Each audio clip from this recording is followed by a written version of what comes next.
to disintegrate and fragment into pieces. We know the ruling party will go and invest a lot. It will use a lot of money to make sure there is a lot of bickering in the opposition. But for sure, from the previous political situations, tunaona kama Raila will take credit. He will succeed in putting the opposition to remain with one voice. I think the way I see it in that way, because I know Raila, the ruling party led by the President of the Republic of Kenya, William Samoei Ruto, is going to work very hard to make sure there is a lot of noise in the opposition. But I know back our opposition, the people's president will not disappear from the political scene. His spirit will continue ruling the opposition. He will continue making the opposition speak with one voice. In as much as there are some few voices who will try to make sure that they become relevant politically.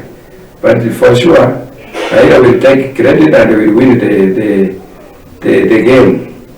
Tunaangazia tena next about the issue of Raila exit. Pia Kalonzo is meeting with the Hbn Moi. We know Kanu has planned to meet and plan ahead, because all of us we are just trying to analyze.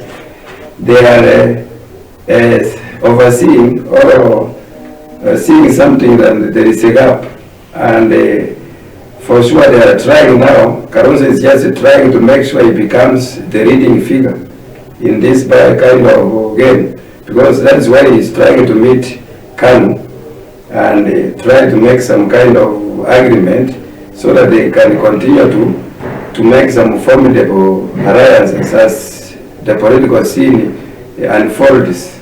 Hapa naona Kalonzo should just tread carefully, because for me, I don't see Kanu having any impact in Azimio, because ukiangalia for sure on the ground, Hbn Moi does not have any influence in the political system ya even Rift Valley. Hata haku produce even any leader who come from the region. Kwa hivyo Kalonzo should just tread carefully, aende pole akuje mpaka apate the blessings of the real papa. Asijaribu kwenda kama he is the divisive figure from the opposition. In fact, Kalonzo stands the potential of becoming the next president if he behaves well. He is supposed to just to make sure everything he does, he has the blessings of Papa, and he is not so divisive. I understand kama yeye ana divide the opposition, because the way I see it, if he continues to make some agreements with some inconsequential leaders like Hbn Moi, he will become irrelevant with time. Therefore, I play those advisors were Kalonzo Musyoka as the front runner to lead the opposition. They should tread carefully and plan well ahead, because Kalonzo is supposed for now to take this gap that is left by Raila Amolo Odinga as he vacates and relocates to the African Union temporarily, so to say.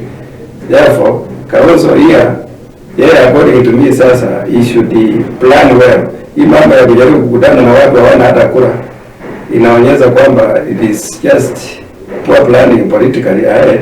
Instead, Kalonzo should take the mantle of the opposition and act as the uniting figure. He should come with a formula that involves all the political leaders from the opposition. He should make sure he takes care of the Ruyas, the Kisis, all the tribes who can make influence in the opposition. He should talk with him, Joe from Coast, and make sure all the political affiliations within Azimio are resonating or operating within his political circles. But now you see, by trying to meet with the likes of Hbn Moi, hapa naona kama Kalonzo anajiangusha kidogo. He should just stay up and come up with the best way of meeting the opposition, the real opposition figures who can make an impact, because winning any political campaign in terms of presidents in Kenya, it requires huge connections, huge formations and very sure formations that can deliver. He should come with the best way of just tapping central Kenya, Nyanza, Western Coast, Nairobi. If you get all these regions as the opposition, with the pressings of Papa, Kalonzo will make a political impact, and not Gideon Moi, the way they are just trying to meet. This is just poor politics. Kalonzo is playing. He should start up, as I've said, tuone kama anaweza pata kura 2027, because we are just expecting Kalonzo to act as the real Kalonzo. He should not be seen as acting as a watermelon. Let him just work very hard and unite the opposition and make sure he takes the real mantle of Raila Amolo Odinga, because we expect Raila to endorse Kalonzo Musyoka, but we don't expect Kalonzo Musyoka to be meeting the likes of Raila or the likes of Gideon Moi. This is political failure. Let him start up, as I've said also. Next, tunaangazia mambo ya, there is this issue of DCIA. DCIA inataka kuplop 3.6 billion Uhuru unga subsidy. Hii ni ile pesa the previous government iliweka kwa unga subsidy, ndio unga ikaonekana iko chini kidogo as compared to the present prices, because hapa sasa tunaona kama this is kind of political witch hunt. Juu inaonyesha wazi hapa. Hello? Hello? Hello? Hello, can you speak? Hello, good morning. I'm very okay.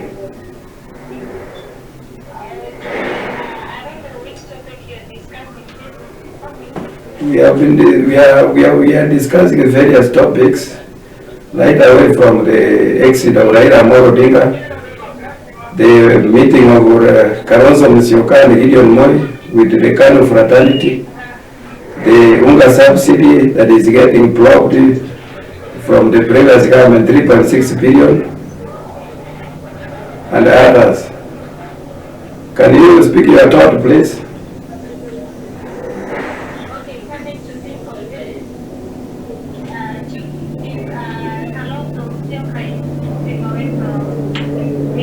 This thing about the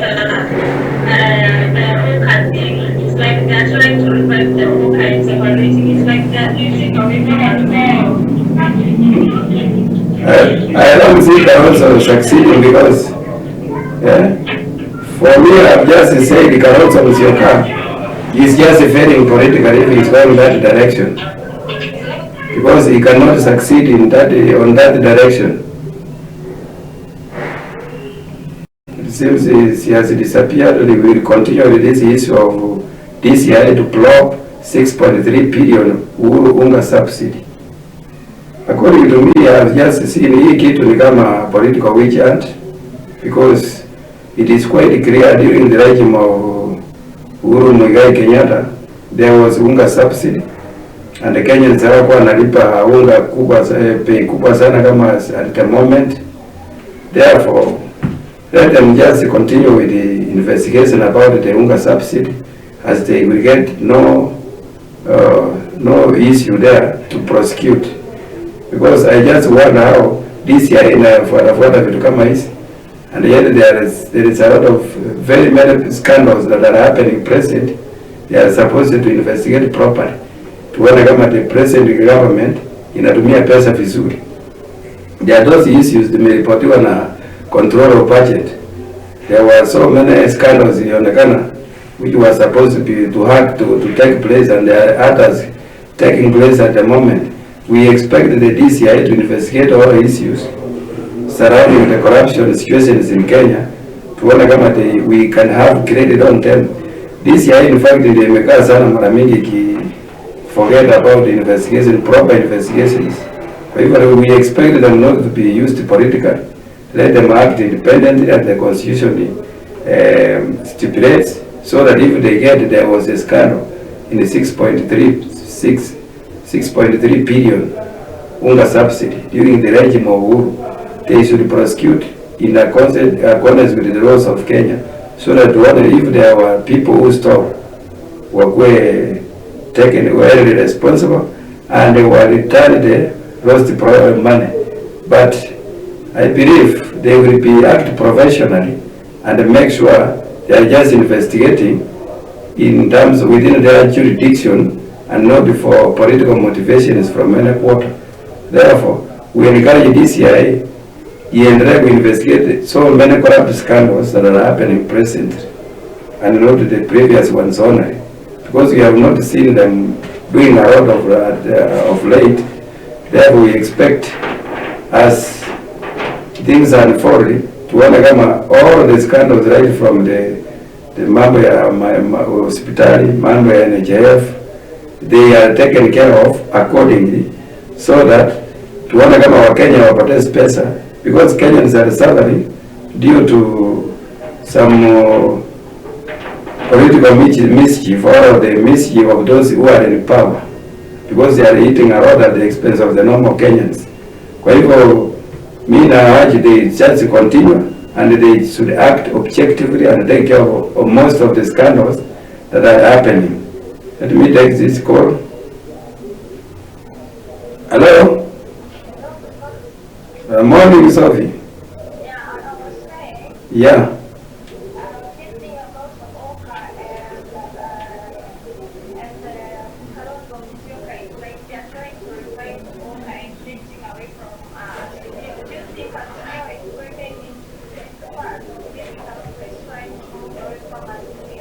For me, I don't see Kalonzo succeeding. If he goes in that direction, he will commit political suicide. Because for sure, if he tries to revive Oka and relocate to Oka, Kenyans will not take him seriously, and they will refuse his political machinations, because we know the opposition is supposed to take the mantle from the ruling party, because it appears that the ruling party has failed. And since Kenya Kwanza government has failed on different fronts in terms of execution of projects and the development agenda to the Kenyans, if Kalonzo tries to revive Oka, as you have insinuated, it means that Kalonzo Musyoka will commit political suicide, because he has no capacity to convince Kenyans with his own political parties. The formation is trying to portray between KANU and his party. It will be very miserable. I will advise him to just come with a good formula of trying to unite the opposition, as I've just said here. If he succeeds to unite the opposition with one voice, he will be a political factor. But if he tries to go alone, he will be a lone ranger, and definitely will be very political. That is the way I see it. Okay, maybe if I can maybe ask you another question. Do you think all those African, those big people from Africa who are backing Raila, do you think Raila will use the means to get to the AU? Raila, for the case of Raila is winning the African Union seat. That one right in somewhere. He is winning because he has maneuvered, he has campaigned. All African heads of states, you see the whole of East Africa, they are talking one voice. Kagame will join soon. South Africa will join soon. In fact, he is winning. And as he's going to win, I don't see him leaving any gap in Kenya, because he will just having some influence in the political system in Kenya. So nobody should dare to plan any politics in Kenya without Papa. Papa will always control everything in the political situation in Kenya.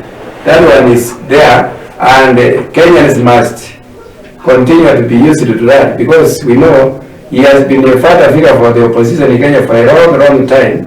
And right away, as we have seen even from yesterday and the previous day, he has been crisscrossing the country to make sure he leaves Kenya with one voice. The opposition will continue speaking with one voice as they try to get the heir to Papa mwenyewe, and for sure nobody will inherit Papa successfully without the blessing of Papa himself.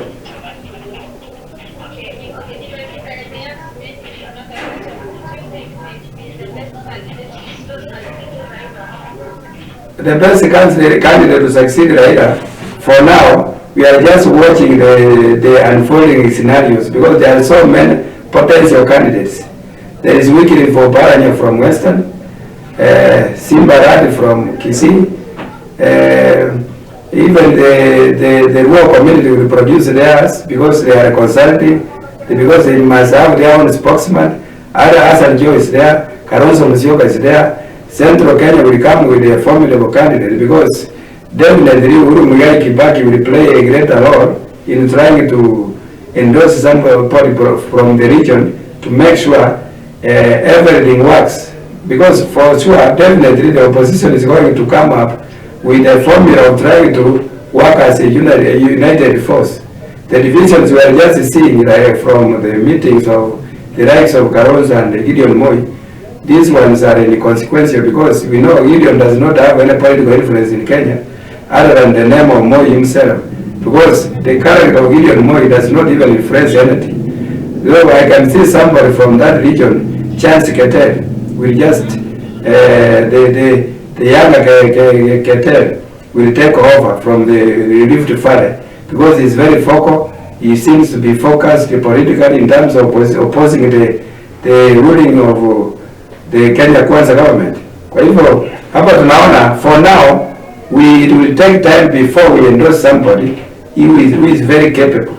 That somebody should have some qualities. He should have enough capital to run the campaign. He should have a lot of influence on the ground. He should be acceptable to all those communities I have just mentioned, so that to make sure he gets the support. For now, people will tend to support Kalonzo if he behaves well. But if he continues to behave the way he's just meeting the likes of Gideon Moi, definitely Kenyans will look for somebody or alternative who can take the mantle successively. Therefore, it is upon Kalonzo to behave so that he can be endorsed. Because for some time the campus have stood firmly behind the political ambitions of Raila Amolo Odinga. For now, sasa, what I can say, hii mambo ya opposition, mwenye anaweza take that mantle, bado the party belongs to Raila Amolo Odinga. He will definitely embrace somebody, as the opposition will come in a general meeting to endorse somebody. That will take time, maybe 2 years to election or 1 year to election. Somebody will be endorsed from there who will take the real mantle of Raila Amolo Odinga. But don't rule Raila Amolo Odinga himself out. Ni mtu anapenda the politics of Kenya sana. Hii African Union ni sosa kwake. Therefore we can, as 2027 approaches, anaweza ona hiyo kitu haina impact, arudi nyumbani. Kwa hivyo yeye pia anaweza kuwa so influential kama 2027. That one is for sure.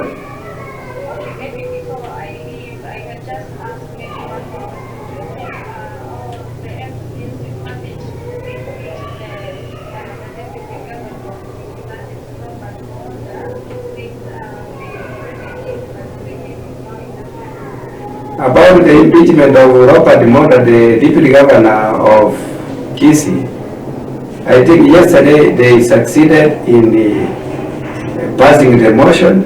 We are waiting for the reaction of the Senate, the Parliament in the Senate. Here, for sure, I cannot see Monda going anywhere because, as usual, they will just stand with Monda because they have never passed any motion against any governor. So he will not be the first one to go out, because I know Monda has been used as a political surrogate, as a political sycophant of the ruling party to just cause chaos within Kisii County. But for sure, the hand of status will work there and make sure Robert Monda retains his position as the deputy governor of Kisii County, who is just deputizing the opposition, that is Simba Rat. Kwa hivyo hii politics ya Kisii, mimi naiona, because I have seen the chief whip aliapa, akasema Robert Monda is going nowhere. And for sure, he will work so hard. And we know the politics of Huyu Osoro. He has confessed previously that money used to work so that parliamentarian can afford what the state house system wants. Kwa hivyo here I can see money trading and